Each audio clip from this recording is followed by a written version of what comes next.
soon as he entered the door, he was shooting from the hip and just spraying ammunition and just shooting everywhere indiscriminately. I was just crying and screaming and telling them to call the police. I just assumed I would die. In my head, when you get shot, you die, and that's what I was waiting for. And I kept saying to the girl who was with me, I'm gonna die, I'm gonna die. Because I'd left early in the morning, I hadn't kissed him, I hadn't said goodbye, and I just wondered if I ever would. We know he's got high-powered weapons. We know he's got all sorts of ammunition, and there's no reason to believe he's gonna quit.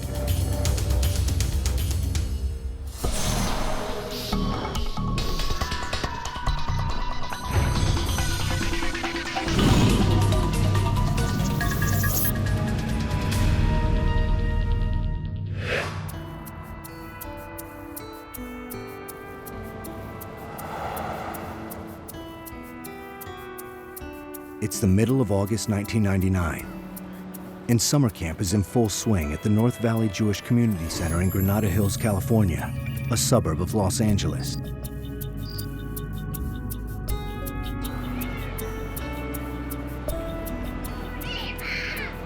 And it was just a regular summer day where you expect that your child might come home with a scrape on their knee or, you know, a sunburn or something. That's the worst that we ever thought would happen to them when they were here at camp. Mindy Finkelstein, a counselor at the camp, has been coming to the center for as long as she can remember. The North Valley Jewish Community Center was like a second home to me. I went to preschool and kindergarten there, and then pretty much every summer after that, I was a camper. In the summer of '99, I was 16 years old, and I was a junior camp counselor. I was in charge of 5- and 6-year-olds for 3 months. That same summer, 6-year-old Josh Stepikoff is one of Mindy's favorite campers. Summer camp here was a lot of fun. There was a lot of physical activities. We swam, played games. There was just a lot of friendships everywhere. Everyone had a lot of fun together.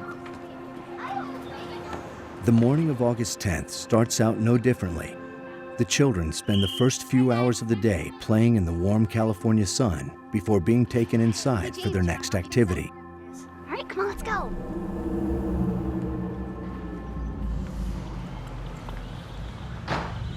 So I was walking down from that end of the hall, from the grass field, and got to about 15 feet from the front door.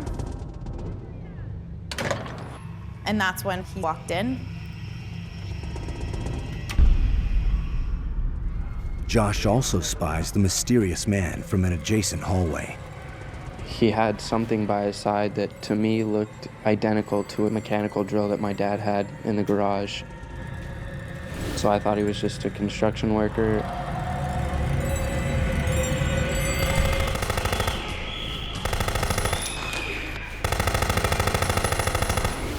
He started right over there. It just kind of sprayed all the way around. And then Mindy was right over here in front of me. I fell down and then got back up, and I ran as quick as I could that way, back outside. I just remembered that I had to get out of there. That's all I knew. When you hear a machine gun, it sounds a lot like hammering. And so even though you recognize the sound and you feel the bullets enter your body, you still don't necessarily recognize instantly that you were shot.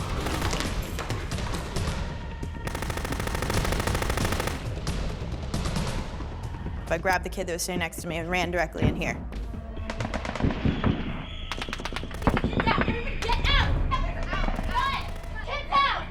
So I walked into this room, which was the arts and crafts room at the time, and all of the kids started pointing at me and asking, "What's on her leg? What's on her leg?" And it was blood from the shooting, but the other counselors in the room started saying, "Don't worry about it, it was just paint, it's just paint." Get out, In a panicked haze, counselors hustle the children one by one out an emergency exit door.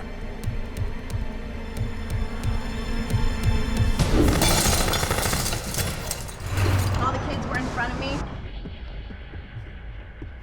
and they all ran down the street with the other counselors.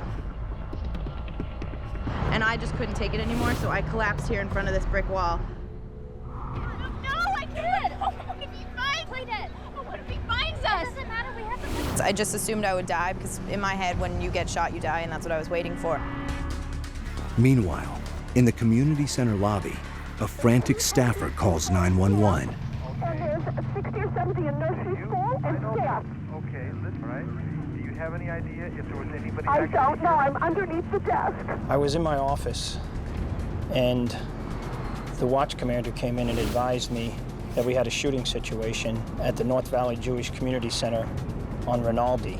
It had the potential of being a real catastrophe. When we first got to the scene, it was pretty chaotic in that the search was still ongoing. And the supervisor that was at scene made a decision that he was going to put together a search team and actually begin to search the location for the possible suspect. Just steps inside the main building, Los Angeles Fire Department paramedics discover the bullet-riddled body of 5-year-old Ben Kadish, who is currently suffering from massive blood loss. On the way to the ambulance, he goes into hemorrhagic shock, but paramedics are unable to start an IV due to collapsed veins. At about the same time, Ben's parents get the shock of their lives. I received grim news, and they weren't even sure how severe it really was, or they didn't want to tell us how severe it was. I just remember feeling like I was dying inside. That's indescribable. They decided to take him out of protocol on an ambulance 2 miles away. It was crucial because he had lost up to 60% of his blood.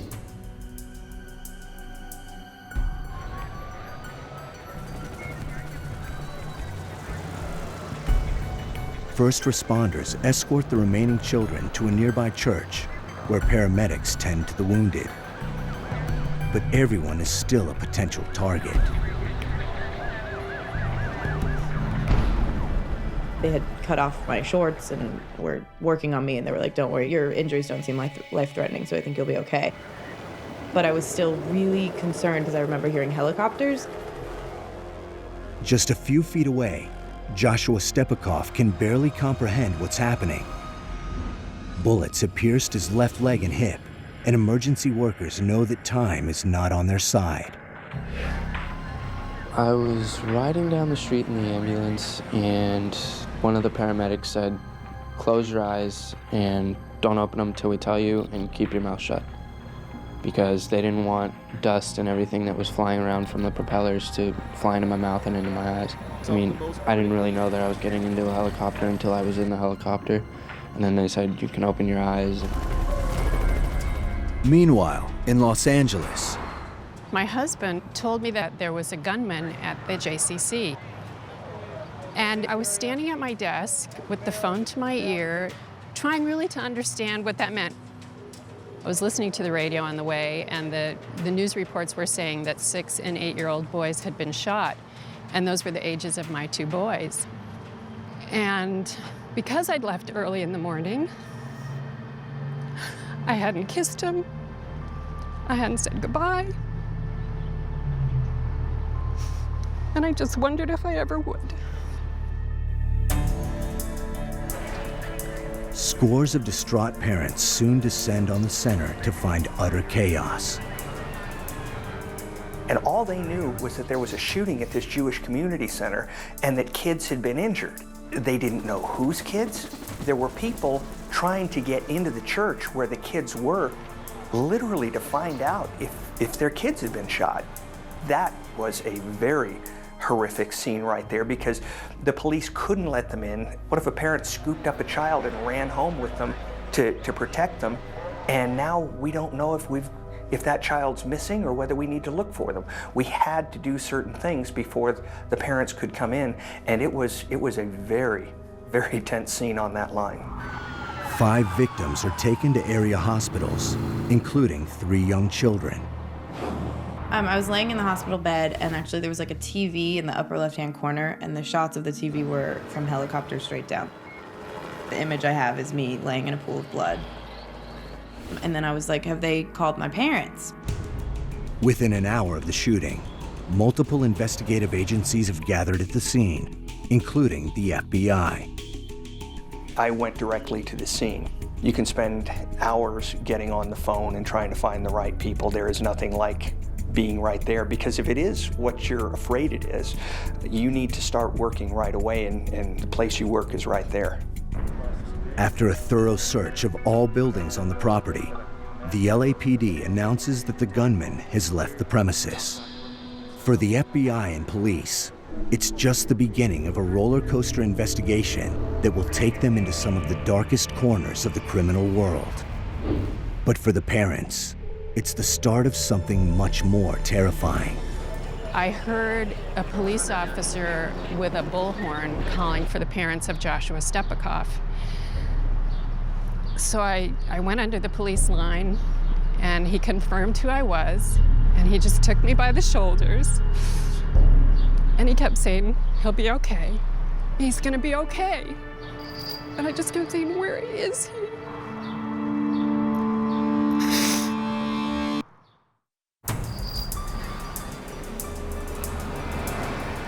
About an hour after a gunman opens fire on innocent children at a Los Angeles community center, local and federal authorities are in a scramble to find the shooter.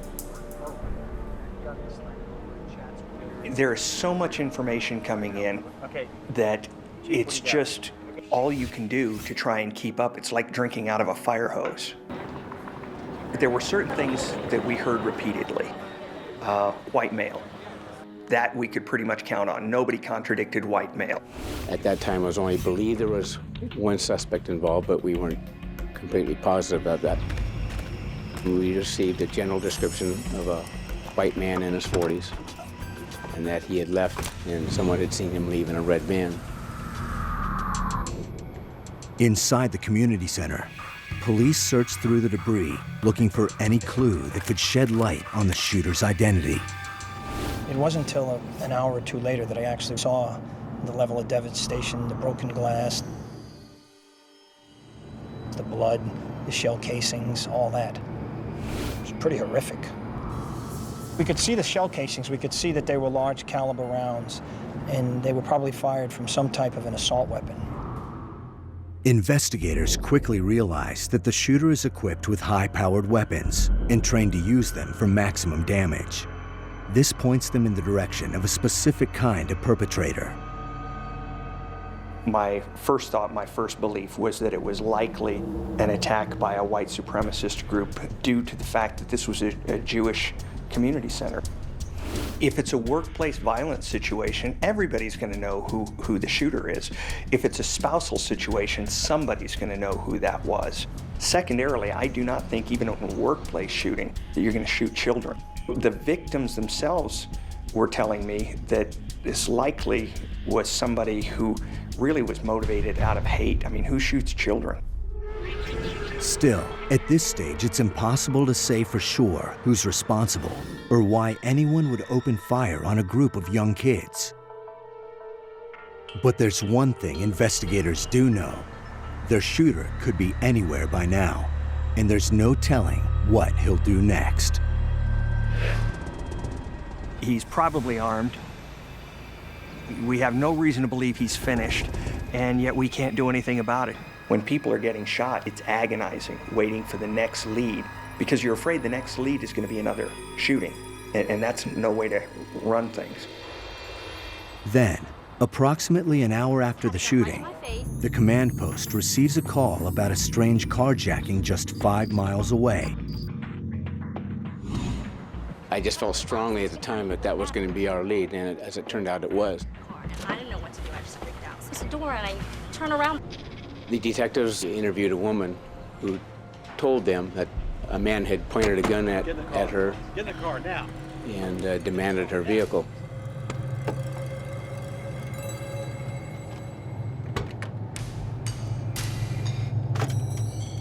I went to the van and began loading his ammunition and guns from the van into the Toyota.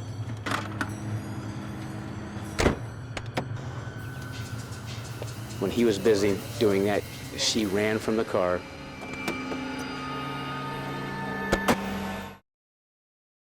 Inside the abandoned van, police find what's left of a small arsenal, a cache of high-powered weapons, and hundreds of rounds of ammunition. we knew that we had a continuing problem, because he didn't just hijack the car and leave. He hijacked the car and put his guns and ammo in it. He's not finished.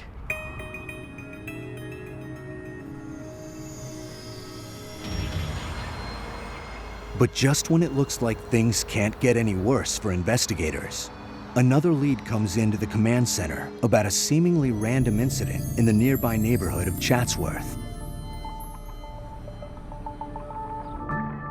According to eyewitness accounts, 39-year-old mail carrier Joseph Aledo is making his second stop of the day on a residential route when a stranger approaches him.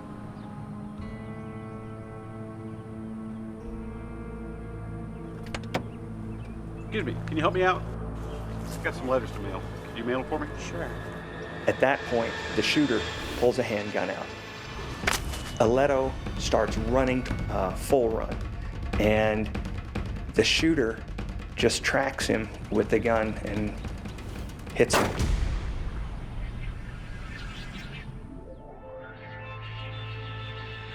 Kills him, drops him right there.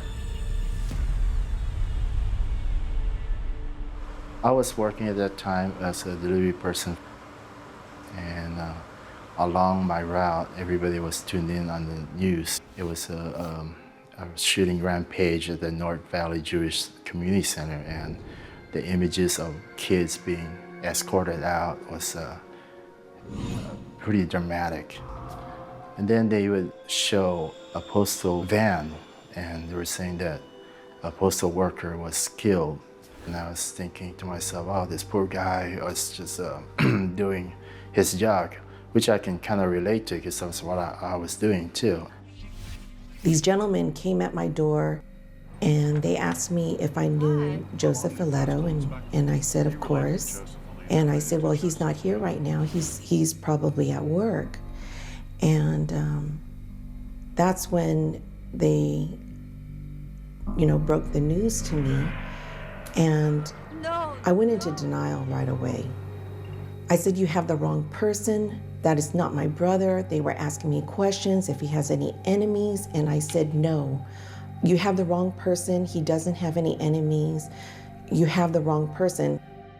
It's not until about 4 p.m. that afternoon when my wife called me and told me that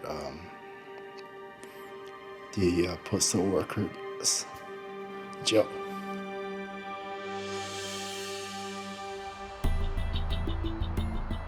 Back at the command post in Granada Hills, the task force considers whether the two shootings could be related. The Jewish Community Center shooter came in with an Uzi on full automatic and sprayed the place from the hip. And at that point, nobody was dead. The guy who shot the postal carrier made a surgical shot with a pistol. He said, why change? Why change in the middle? I mean, these are the things that you argue about.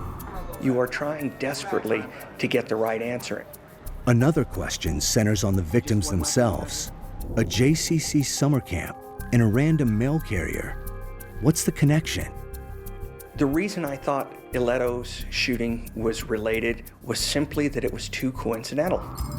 I just didn't believe that you were going to get another shooting in broad daylight within 5 miles of this location on that day. As investigators work the two crime scenes, the shooter's original victims and their families gather at area hospitals. 5-year-old Benjamin Kadish remains in critical condition. He was shot twice. He had an entrance wound and an exit wound, plus all the different things that it had torn into.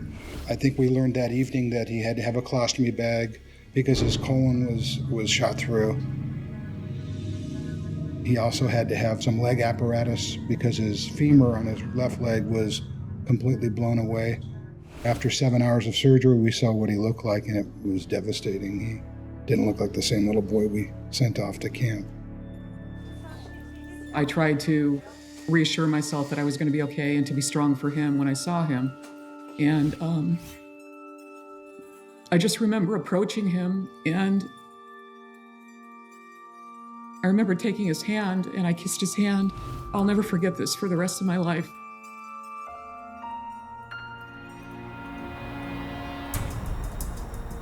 As the day went on, it got more and more frustrating because we know he's out there, we know he's got high-powered weapons, we know he's got all sorts of ammunition.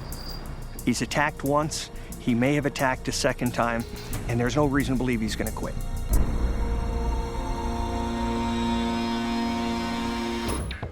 The FBI is the sole investigative force for criminal violations of federal civil rights statutes. In 2005, it conducted 380 hate crime investigations.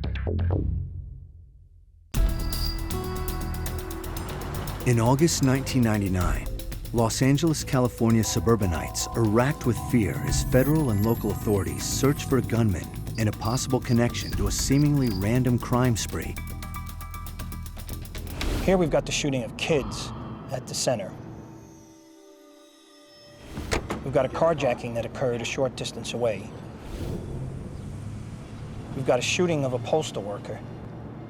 And we suddenly realize that all three of these are actually related. So we've got 3 different crime scenes that we have to manage, and we still haven't got the suspect. It was unknown to us, you know, number one, where he was at, and if he was loaded, still loaded to the gills, I'm gonna do another crime. Inside the perpetrator's abandoned van, investigators collect a stash of weapons, ammunition, a flak jacket, freeze-dried food, white supremacist literature, and a map highlighting specific targets. LA's Museum of Tolerance, the Skirball Cultural Center, and the American Jewish University. Our biggest fear was he's hit one Jewish location. Is he going to hit other Jewish locations? We were connecting with anybody in the community who could get the word out that things were not as safe that day as they usually were. Back at the command center, a run of the van's tags determine it is registered to a man in Washington state named Tom Donaldson. Bureau special agents are dispatched immediately to his residence. Meanwhile, LA agents focus on the literature found in the van, which leads them to a well-known Christian identity group, the Aryan Nations. According to the Anti-Defamation League, many adherents believe that whites of European descent are the true children of God and that Jews and non-whites are evil. Its racist and anti-Semitic beliefs are usually accompanied by extreme anti-government sentiments. I had investigated white supremacists since '85 and was fairly familiar with the Aryan Nations and those types of groups. This raises concerns among investigators because soldiers in these violent extremist groups tend to be well-armed, well-trained, willing to kill, and often willing to die for their cause. We contacted every single person we could talk to in the Aryan Nation movement. We contacted every source we could find, everybody we knew in Southern California to find out what they knew, if they knew him. The more we found out that nobody knew about this, that put a little bit of doubt into my mind. Could I be wrong? Could we be barking up the wrong tree? But at the same time, there's a thing called the lone wolf attack, where a person who's going to do one of these things doesn't tell anybody, so nobody has culpable knowledge.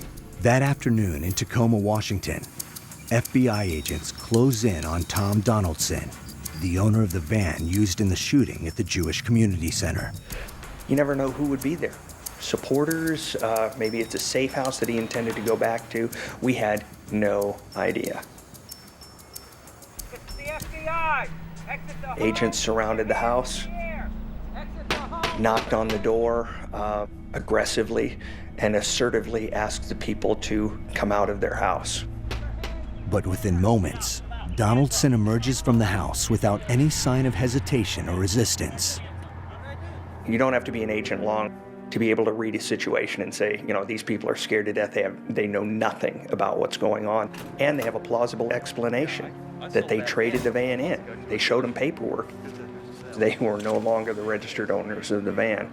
They had traded the van in just a few days beforehand, and the paperwork hadn't caught up with the DMV system. I didn't know it was the same van, though.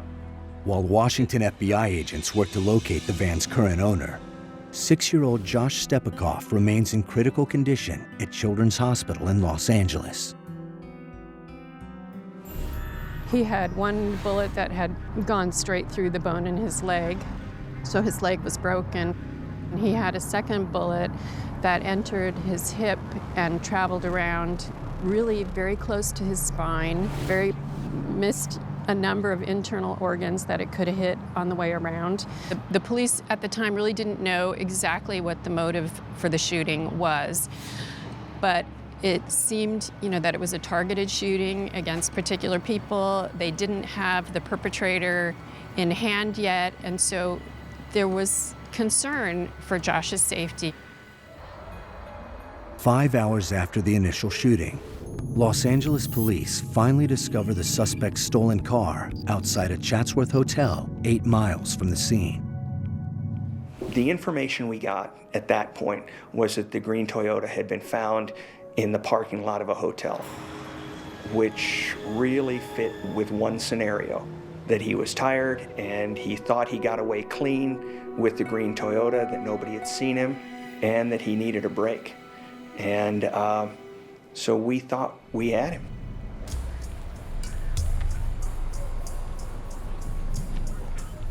The officers who found the vehicle looked inside and saw ammunition, weapons, and we put a perimeter and evacuated everybody in the immediate area away from the vehicle. We were thinking perhaps that vehicle was booby-trapped, and we called our bomb squad in to examine it. Once the car is rendered safe, an LAPD SWAT team makes plans to search the hotel. They were going to have to go room by room by room and evacuate people and clear out, knowing that the guy you're looking for may have a machine gun in that room.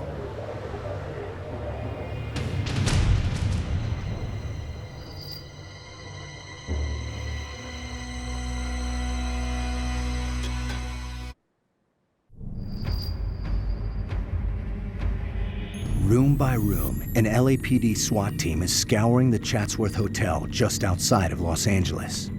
They're looking for the suspect in a series of shootings who's armed and extremely dangerous. After a grueling 11-hour search of the premises, authorities determine that their shooter is not inside. When the motel was found to be empty, it was kind of a hard moment. Not only were we tired, there was a sense of failure. We hadn't gotten him.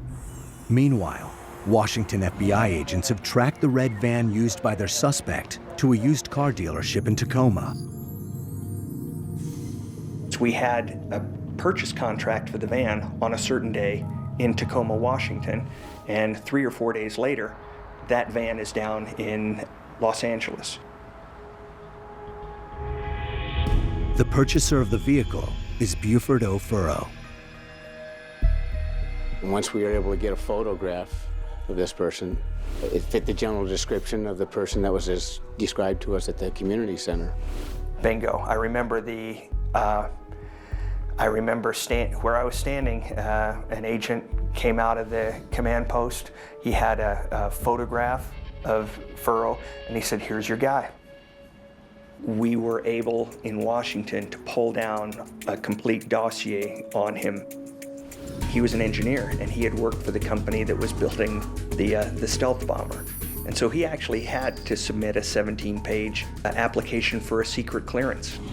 Investigators finally get a break when the background check provides an address along with names of the suspect's close friends and family members. Once we had his identification and his photo, we were in a serious manhunt. We believed that he was probably going to repeat what he did here in Los Angeles, and we had no idea where that might be. If it was going to be again somewhere in Los Angeles or some other city, perhaps even another state, that we need to find this guy, and we need to find him fast. But with each passing hour, authorities know that the suspect could be getting farther and farther away.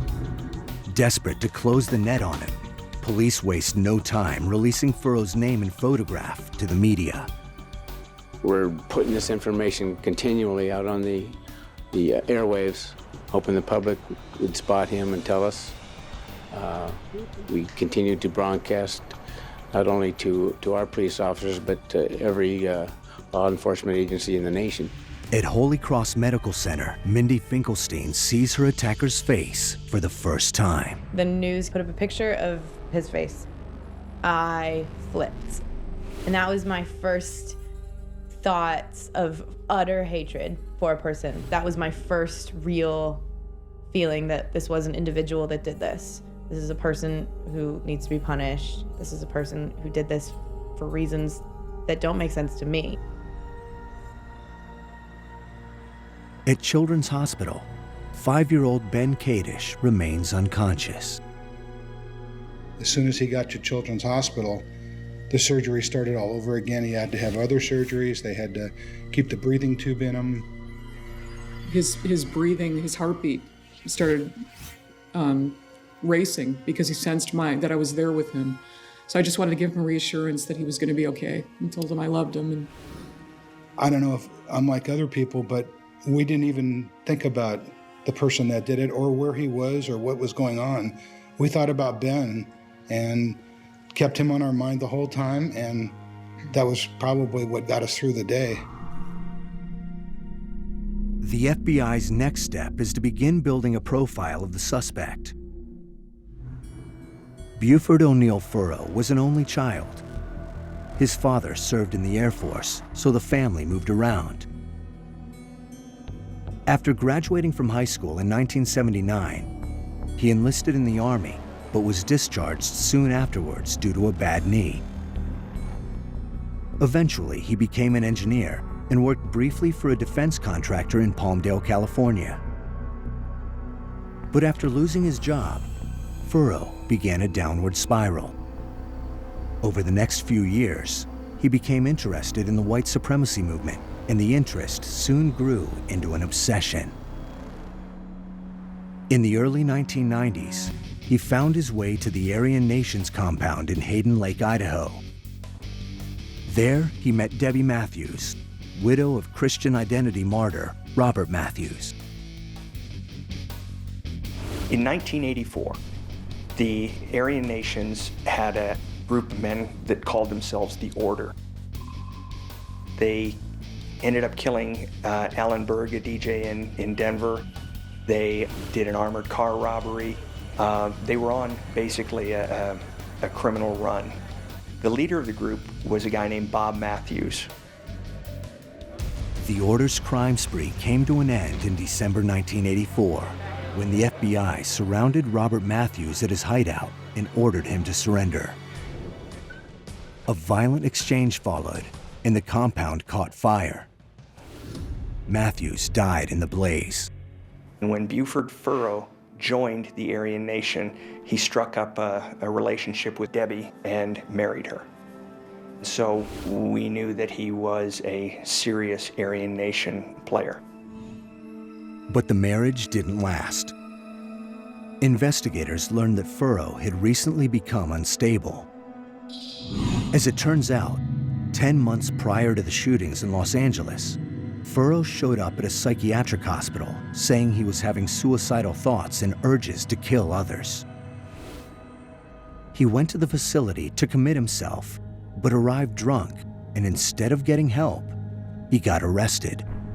We had his arrest record for pulling a knife on the nurse when he was trying to commit himself to the hospital. But these type of background investigations are kind of slow because they come from person to person, and you're having to interview dozens of people to get that information. Furrow was released from custody in May of 1999, but his behavior was becoming more and more erratic. Furrow spent the 4th of July with Debbie Matthews at her ranch, hoping for a reconciliation. But just days before his violent rampage in Los Angeles, she called and told him that he'd need to sign a prenuptial agreement first, and Furrow simply became enraged. Authorities believe this is when he began planning his rampage. I believe he came to Los Angeles because it's a media center. If you are going to throw your life away doing something like this, as well as the lives of all your victims, for your cause or for whatever it is, you certainly want to get credit for what you do. And I think Buford wanted credit for what he did. I believe he wanted to be a better Aryan than Debbie Matthews' husband, Bob. She used to tell him, you're no Bob Matthews. That's why he did it. Had nothing to do with Judaism. It had to do with Debbie.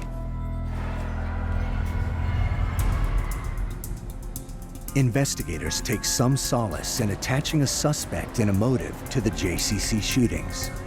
But questions about the Aledo killing linger, and the fact remains that Buford Furrow is still armed, still dangerous, and still at large.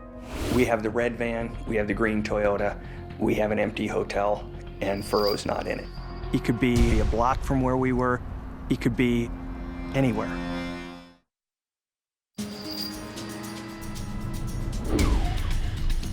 "17 hours after spurned gunman Buford Furrow shoots 5 people and murders a postal carrier in suburban LA, investigators are no longer closer to finding him and are certain he will strike again. I was beat and I was disappointed. I got home at about 4 that morning, and I remember vividly walking in the door, trying to explain to my wife that, you know, she was watching the news. She knew where I was. She kept seeing me on camera, in the background. And so I just told her we didn't get him. That was hard. And then my kids at the time were 8, 6, and 4, and I just needed to go in and spend some time with them. So Crazy Daddy woke him up around 4:30 and just sat there and laid in bed with him for a while until I could go to sleep. It's kind of the reverse of what usually happened. And so I probably got to bed around 5.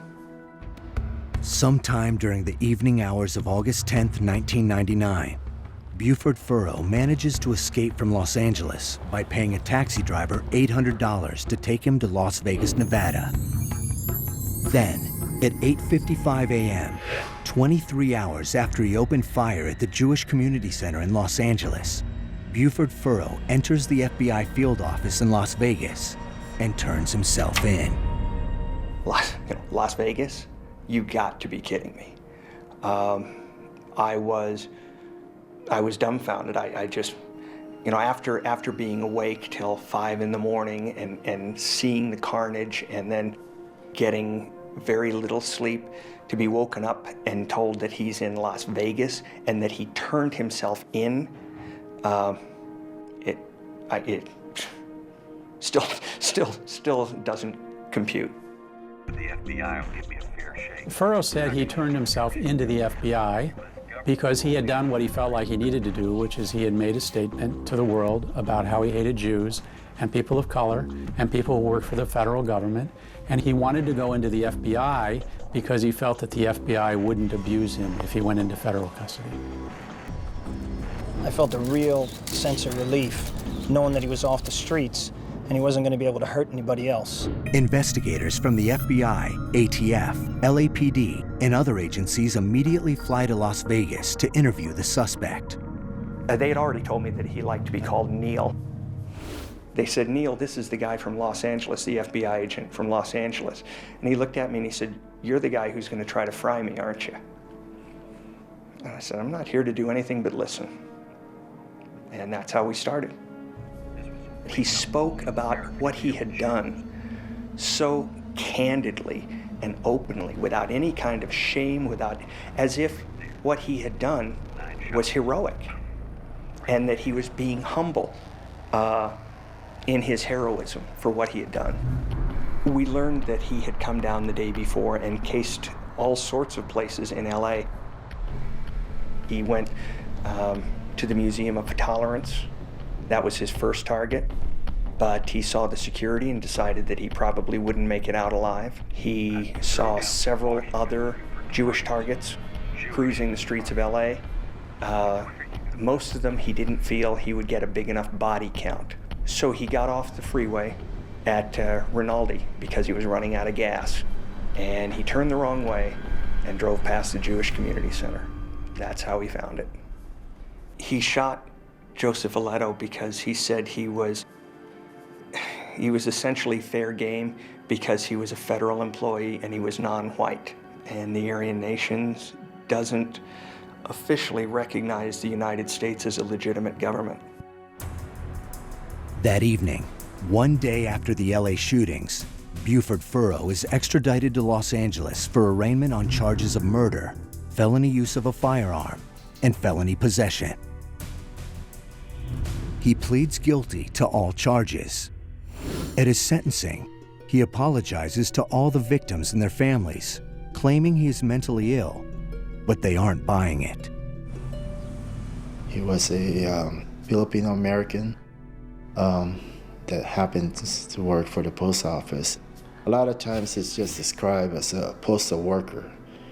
And to us, that's not enough because he was killed mainly because of the color of his skin. As for the children of the North Valley Jewish Community Center, they're all survivors, but each lost a piece of themselves that day. 5-year-old Ben Kadish didn't regain consciousness until 5 days after the shooting. I remember him being in a wheelchair for a very, very long time. And he couldn't do anything on his own anymore. The 5-year-old independent little boy was suddenly dependent upon everyone to help him, and that's just not him. I was shot because I'm Jewish, and I don't think it's fair, but when I tell someone what happened, I tell them it was because I'm Jewish. It's anti-Semitism, and I don't think it's right. The innocence of a child having his life almost taken away from him, you look at things a little bit differently now than we did before. My emotional recovery took a few years. People don't just get shot and they're fine. You have to have some recovery process, and not just physical. You have to make sense of it in your head, and you need to understand that you were a victim, and you're not just gonna be like, oh, he's not gonna get to me, I survived, I'm a survivor. You have to go through some form of victimization process. It had a hold on me for so long. And when I heard sirens, helicopters, loud noises, I would kind of go into lockdown. Went on for a long time, and it was something that controlled me. And I mean, I don't think I will ever fully recover, but I've done just about as good as I can. I was, believe it or not, fascinated by why he would go into the Jewish Community Center and fire from the hip. And then when he confronts the postal carrier, shoots very accurately. I didn't understand that. He never gave me a satisfactory answer for why he shot from the hip in the Jewish Community Center.